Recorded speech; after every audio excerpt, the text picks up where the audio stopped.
بيعكس الانطباع السوري، يا ريت تشاركونا فيه. طيب مريم، تفسير رؤية سفينة عملاقة في البحر وكان فوقها رجل من صناعتها، والسفينة من الخشب البني، اسمها يبدأ بحرف جي بالإنجليزي، عزباء 22 سنة. لا شوف، السفينة قد تدل البنت فعلا على الزواج في كثير أحيان، ولكن قد تدل أيضا على السفر، إذا كنت ناوي تسافري خارج الدولة أو تنتقلوا إلى مكان بعيد.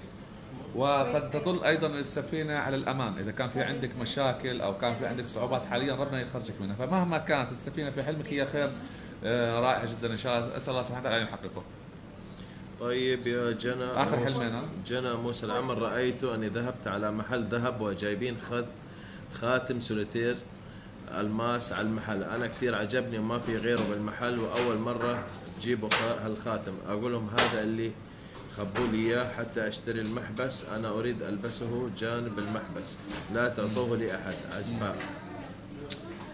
هي راح تشتري خاتم ولا أعطوها إياه بلاش؟ لا تخبوه لغاية ما أشتري المحبس وألبسه جنب المحبس. طيب إذا تقدم لك شخص أو خطبك لا تعلني هذا الأمر بين صديقاتك ومعارفك أكثر وقت ممكن، لأن هنا أنت استعنتي في الكتمان، فيبدو أن هناك من حولك أنت لا تعرفي بنيته أو سوء نية عنده أو حسنها، ربما يعني لا يفرح لفرحك.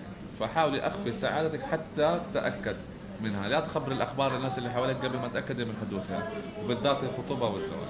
باقي حلم واحد. يا أميمة بتقول اقرا حلمي بعدين كل. طيب ارسلي حلمك خليني قبل ما أبلش. والله يا أميمة لو أنت مكاننا، يعني حطي نفسك مكاننا، حتفسري ولا حتاكلي؟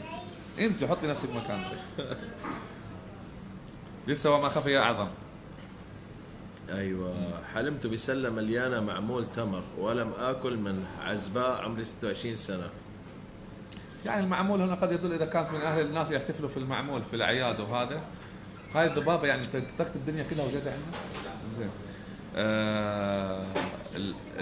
شو اسمه المعمول يدل على المناسبات، فهي تدل الحلم هذا على مناسبه سعيده تاتي لك مع مناسبه عامه، ربما عيد الصغير او عيد الكبير.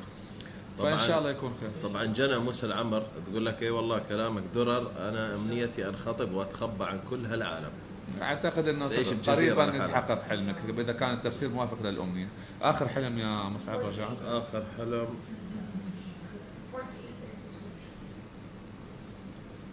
طيب.